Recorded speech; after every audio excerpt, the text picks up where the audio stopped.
da TV Nova Luz e demais redes associadas. Estamos realizando esses programas gravados com antecedência, porque tivemos um problema de gravação aqui no nosso prédio. Mas é um prazer enorme estar com vocês. No programa anterior já participei do chat, foi ótimo.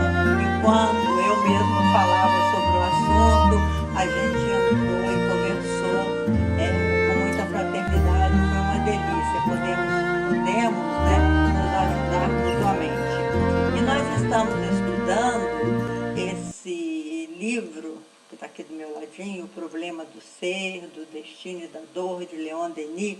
Nós dizemos sempre que a TV Nova Luz é um centro espírita virtual. A vocação dessa TV é ser um centro espírita virtual. E o nosso grupo é um grupo de estudos. Então, é muito importante que vocês participem fazendo perguntas, colaborando com sugestões, para que a gente possa crescer, para a gente possa crescer mutuamente, né? Assim, e esse livro, Leon Denis dividiu em 3 partes. Gosto sempre de recordar isso, porque às vezes pode ocorrer das pessoas começarem a assistir o nosso estudo a partir do dia de hoje, por exemplo. Então, é sempre bom a gente ter uma ideia do que nós estamos falando, né? Então, esse livro, ele é dividido em 3 partes. Na primeira parte é o problema do ser, ou seja, o desafio do ser. Na segunda parte é o desafio do destino, o problema do destino. E na terceira parte, Denis chamou de potências da alma, que são essas conquistas que a nossa alma já tem e que muitas vezes a dor não deixa de ser uma conquista. E foi traduzido como o problema da dor. Mas a gente vai ver as potências da alma. Enfim, na semana passada nós estudamos sobre as múltiplas existências e recordamos também as múltiplas personalidades. Citamos Fernando Pessoa, falamos poesia de Fernando Pessoa, que ele tem em torno de 70 heterônimos, né? Que são essas personalidades que ele carrega dentro de si. Lembramos também que Hermínio Miranda escreveu um livro chamado Condomínio Espiritual. É um livro interessante de se ler, porque ele demonstra ali que nós temos dentro de nós muitos personagens. E esses personagens, muitas vezes, interferem nas nossas ações da vida presente. Vêm em forma de impulsos, né? Assim? E outra coisa que nós recordamos também muito interessante é que Buda o budismo é uma das poucas religiões que falam da quantidade de encarnações que os mestres tiveram. E Buda, segundo os estudiosos, ele teve 120 encarnações, que ele representa simbolicamente aqueles anéisinhos que parecem uma espécie de chapéu ou cabelo, não sei como é aquilo.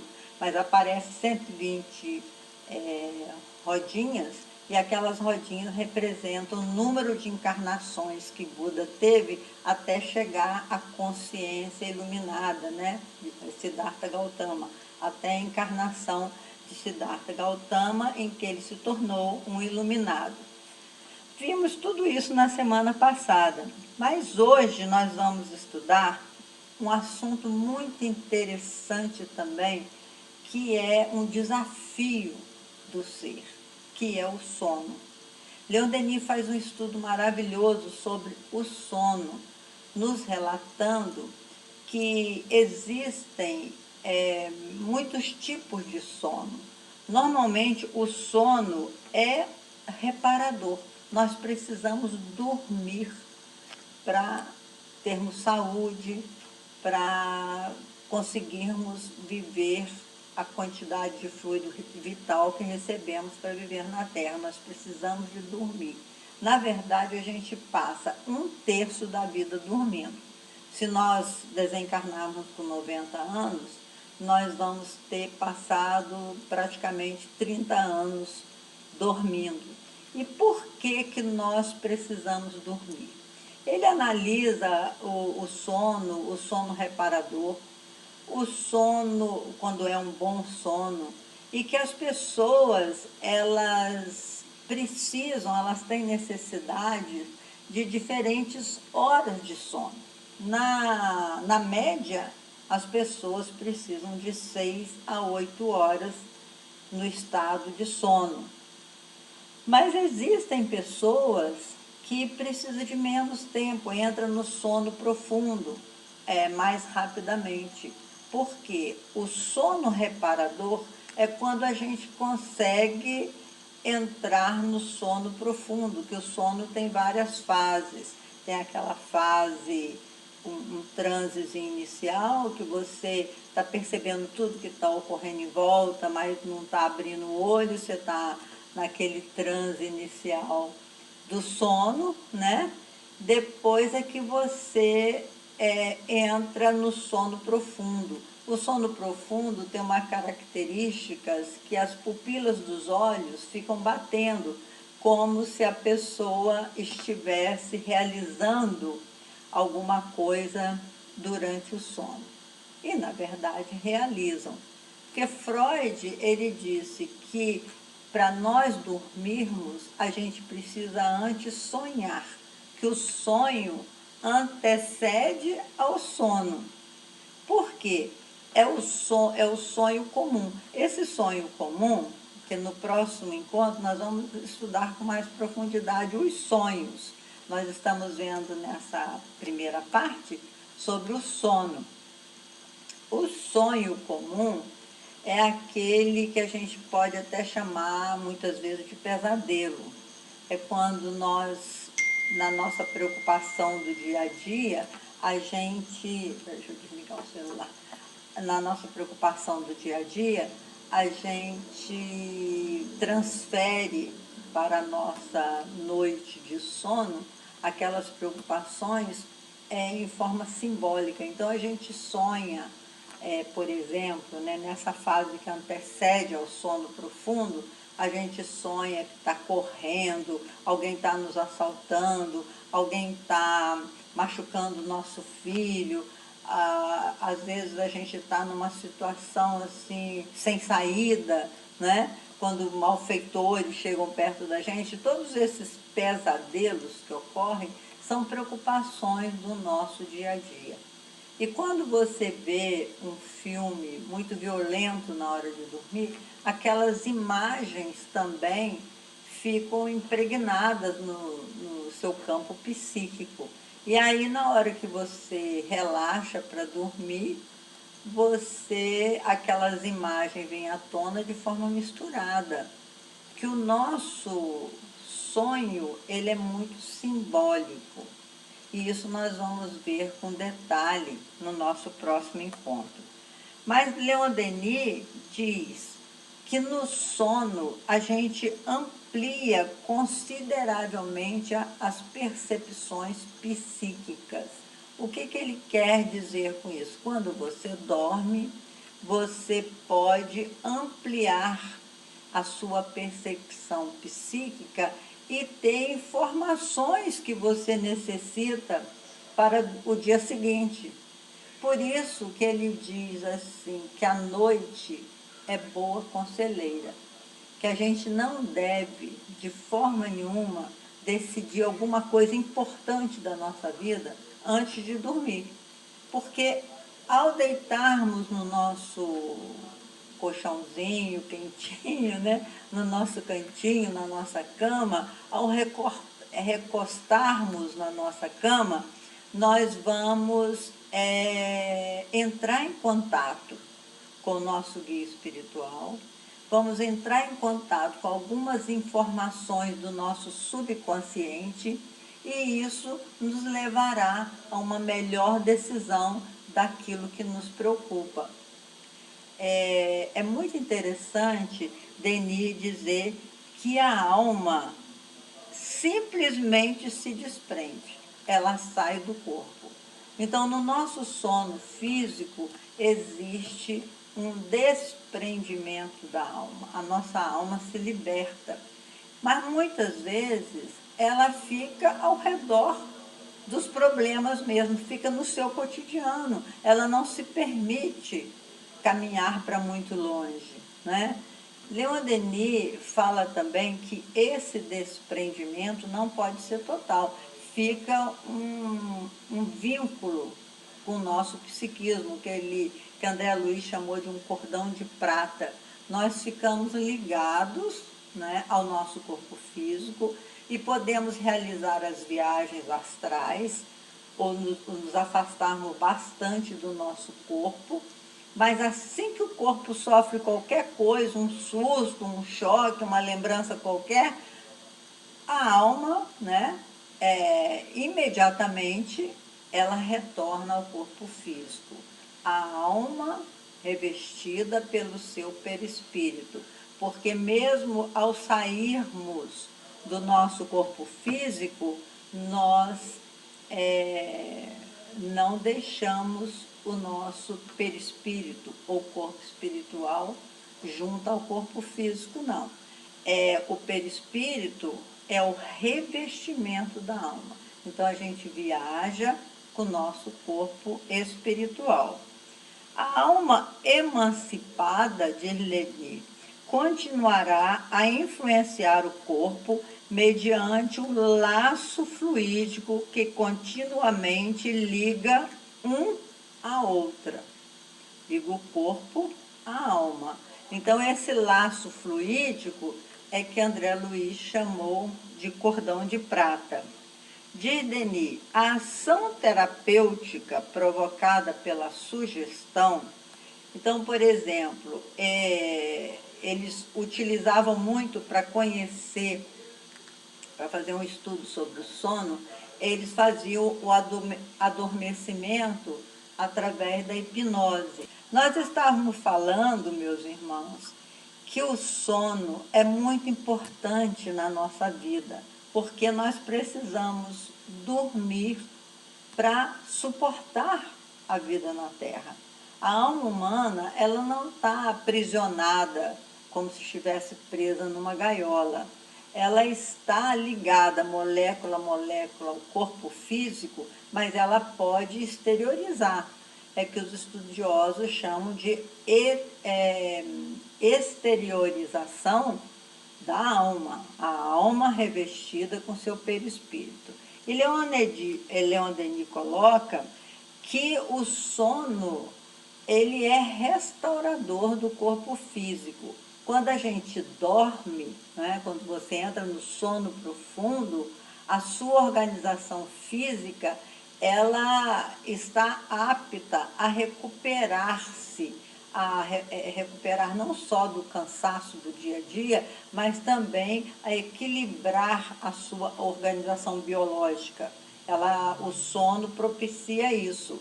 O sono também, como diz Denis, é um desprendimento da alma do corpo, então ela se exterioriza.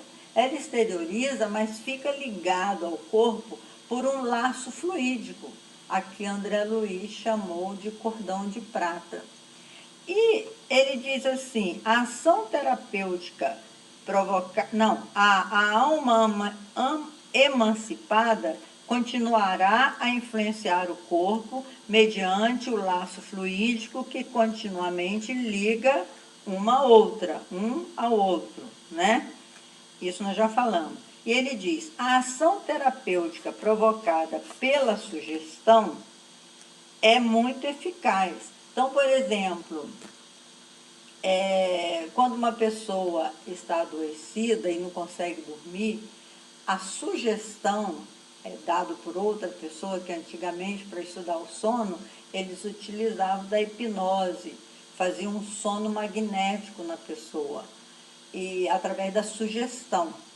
Essa sugestão é a vontade daquela pessoa que quer ajudar o outro, né, digamos assim, o sujeito, eles chamam de sujeito as pessoas que se permite ser conduzida pelo sono hipnótico, que antigamente chamava sono magnético, depois é que passou a chamar hipnotismo.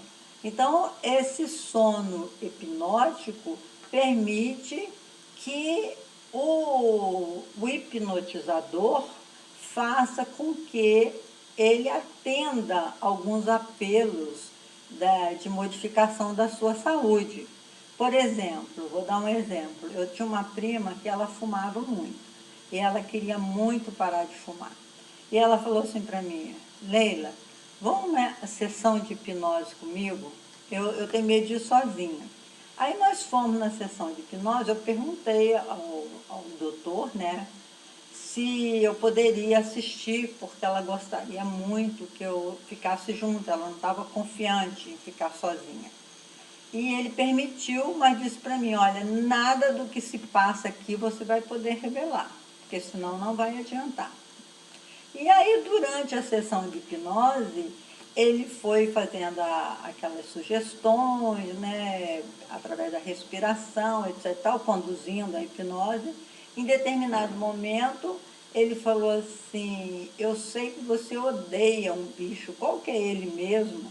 Aí ela falou assim, é barata, tem horror de barata. Aí ele conduziu a hipnose a partir desse bicho que ela odiava, porque ele sugeriu à mente dela que todas as vezes que ela fosse pegar um cigarro, ela ia sentir um cheiro muito forte de barata. E foi tão interessante que quando terminou a hipnose e tal, e ela foi para casa, a partir daí ela nunca mais conseguiu acender um cigarro, porque ela tinha ânsias, né, de vômito pelo cheiro que ela sentiu. O cigarro passou a ter para ela um cheiro diferente. Nós nunca conversamos sobre isso e ela desencarnou muito cedo, então de modo que eu estou podendo agora revelar esse segredo, porque ela agora, claro que na parte espiritual, ela está vendo que eu estou revelando por um assunto de nos tornarmos melhores, por um assunto pedagógico, digamos assim, né? Então, a ação terapêutica provocada pela sugestão. Esta é eficaz, principalmente no sentido de facilitar o desprendimento da alma e dar-lhe o poder absoluto de fiscalização, a liberdade necessária para dirigir a força vital acumulada no perispírito e, por esse meio, restaurar as perdas sofridas pelo corpo físico. Leon Denis vai mais além. Leon Denis está dizendo que ela pode, a alma desdobrada, ela mesma pode ajudar com a força da sua vontade, aliada à força de vontade desse agente hipnotizador, né? Ela pode restaurar, né?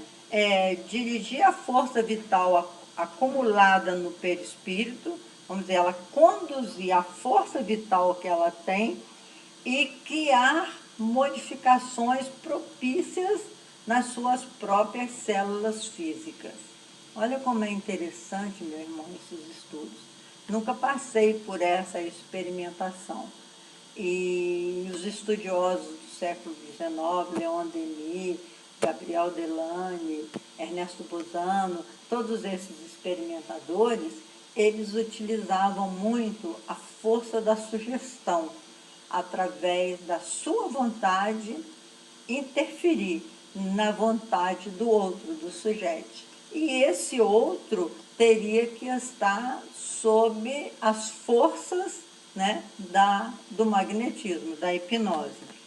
A sugestão em si mesma, continua dizendo Denis, não é, pois, mais do que um pensamento, um ato de vontade, diferindo somente da vontade ordinária por sua concentração e intensidade.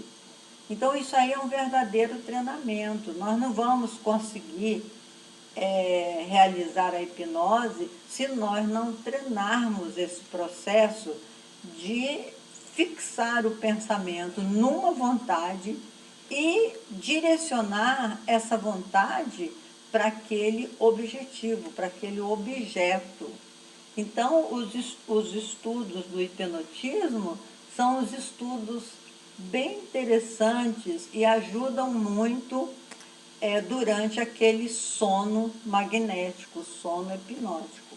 Agora, Os espíritos dizem também, Denis especialmente diz, que a gente pode, antes de dormir, né, nós nos prepararmos para o nosso sono físico, a gente pode fazer uma prece, pedir a presença do nosso guia espiritual, o nosso mentor, o mentor da família, e direcionar a nossa vontade para beneficiar alguém,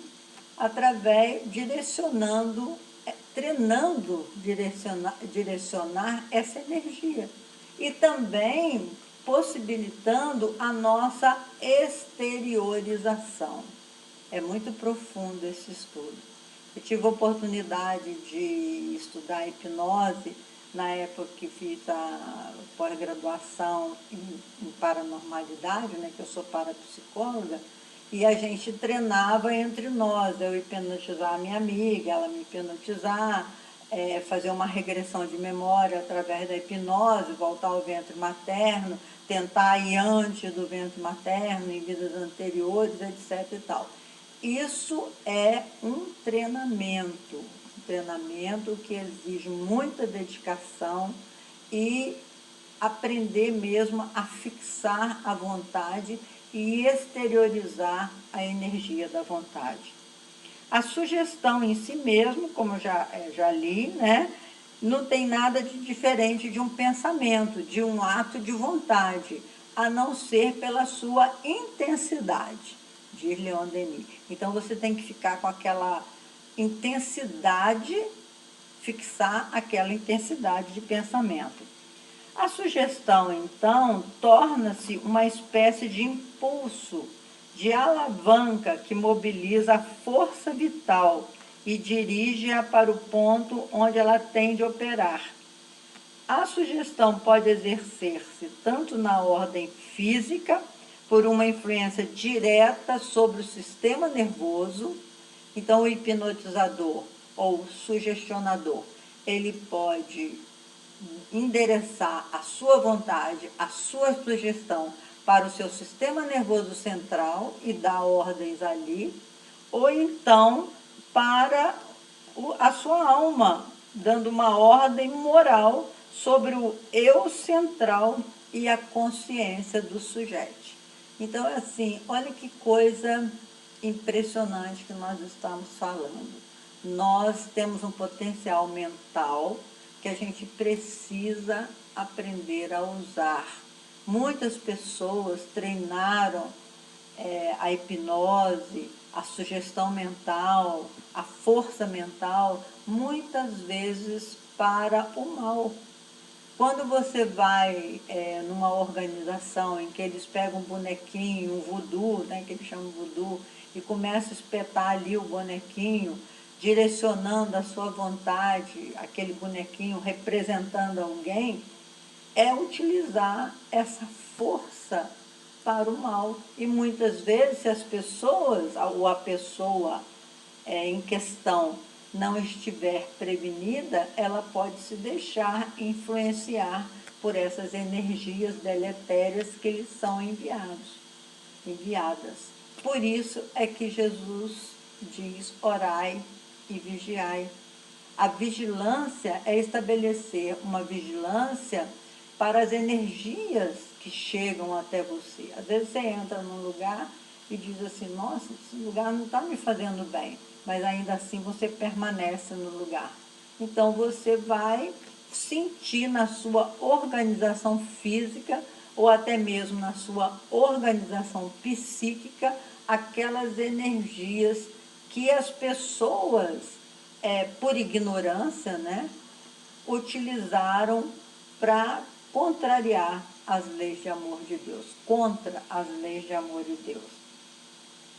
Então, o que Denis fala, enquanto o desprendimento da alma é incompleto, as sensações, as preocupações da vigília e as recordações do passado misturam-se com as impressões da noite. É que nós estávamos falando naquelas fases do sono. Na primeira fase do sono, como diz Denis, que o desprendimento é incompleto, que você está assim, sonolento, né? Seus olhos já estão fechando, mas você ainda está atento ao que está acontecendo à sua volta, às vezes um objeto que cai, a sua alma interpreta em forma de sonhos como um avalanche caindo, ou você caindo da cama, ou alguma coisa pesada caindo em cima de você, porque a mente ela está semi-adormecida, digamos assim. E por isso que Freud diz que para a gente dormir, nós precisamos antes sonhar, ou seja, resolver os desejos da nossa alma. Então, se você deseja muito uma coisa, você não revela para ninguém. Você tem vergonha daquele desejo que você tem, por exemplo. Quando chega a noite, você precisa sonhar que está realizando esse desejo para depois dormir. Freud conta um exemplo num dos seus livros, que um senhor que ele atendeu, ele tinha um sonho recorrente. Todas as noites, quando ele ia dormir, ele sonhava que estava enforcando a sua cachorrinha, estava matando a sua cachorrinha. E ele ficava muito nervoso com aquilo, acordava assim, imediatamente suado. Por que eu estou matando a cachorrinha que eu gosto tanto? E aí, com a psicanálise, né, com aquelas associações de ideias, Freud fez com que ele concluísse que, na verdade, o que o incomodava muito é que uma das irmãs ou a mãe da sua esposa, pode ser uma irmã, uma mãe, não me lembro, mas eu acho que era a mãe, era a sogra, né? Sempre a sogra morava com eles. E essa sogra interferia demais na vida dele com a mulher. Ele não conseguia ser feliz naquela condição. Então, como ele era uma pessoa de ética moral boa, ele não teria condições de querer mal a sogra, mas o seu desejo é que aquela mulher desaparecesse da vida dele. Então, ele simbolizava, ele colocava a cachorrinha, porque ele preferia, vamos dizer assim, desabafar, né? Jogar essa ansiedade fora, que ele precisava dormir, então ele matava a cachorrinha durante a noite. Então, isso, meus irmãos, é tão interessante, mas é muito subjetivo. Não é porque você vai sonhar que está matando a sua cachorrinha que você vai matar está querendo matar a sua sogra, né? Não é assim. Por favor, não interprete as coisas ao pé da letra. Cada caso é um caso, cada pessoa é uma pessoa. O importante é a gente saber que nós precisamos entrar no sono profundo. O sono profundo, normalmente, demora no máximo 20 minutos. Você precisa de 20 minutos do sono profundo, que é uma eternidade na dimensão espiritual. Você precisa desse tempo. E muitas vezes a gente demora a entrar nisso, fica com esses sonhos periféricos, né? Fica vagando em torno do nosso corpo, em torno das nossas preocupações do dia a dia, com imagens vivenciadas no nosso dia a dia tumultuados, tormentos da nossa alma, etc, etc. Mas, para a gente entrar nesse sono profundo, porque no sono profundo é que a gente realmente vai encontrar-se numa outra dimensão maior do que a nossa, encontrar com os nossos ancestrais, a gente vai poder viajar, né? As viagens astrais, vão poder viajar para outros planetas, através do sono profundo. E para concluir, né, para nós entrarmos nesse sonho profundo, nesse sono profundo, que realiza os sonhos, que nós vamos ver na semana seguinte, os tipos de sonhos, vamos fazer um estudo de acordo com a visão de Denis, ele recomenda o seguinte: antes de dormir, fazer uma alimentação leve. Se você come uma alimentação muito pesada, enche o estômago na hora de dormir, a sua alma vai ter dificuldade em se desprender, porque como ela está ligada molécula a molécula, corpo físico, o corpo físico está trabalhando. Seu estômago, seu intestino, seu pâncreas, seu fígado, está tudo trabalhando. Então, você vai ter dificuldade de fazer esse repouso absoluto, entrar nesse sono profundo. E recomenda também não ver filmes violentos na hora de dormir, porque toda aquela violência fica impressa no seu psiquismo. E ao você deitar, o seu lado mal, digamos assim, que todos nós temos o lado sombra, ele vai ser acionado por conta daquelas cenas que a gente viu durante a noite por conta de um filme excessivamente violento. Depois ele diz, recomenda demais a oração, porque ao orar, né, você entra, você se conecta com seu guia espiritual, com seus amigos espirituais, com a mãe de Jesus, Nossa Senhora, que está sempre disposta a ajudar a humanidade, com todos os mentores que nós conhecemos. Então, a oração nos aproxima da nossa verdadeira realidade, que é a realidade espiritual. Para terminar, lembrar que Herculano Pires falou que nós somos seres interexistentes. Nós pertencemos ao mundo material, mas a nossa essência é toda espiritual. E nós pertencemos essencialmente à realidade espiritual. Muito obrigado pela atenção, muita paz, e vamos interagir com vocês nesse estudo na próxima segunda-feira, se Deus quiser.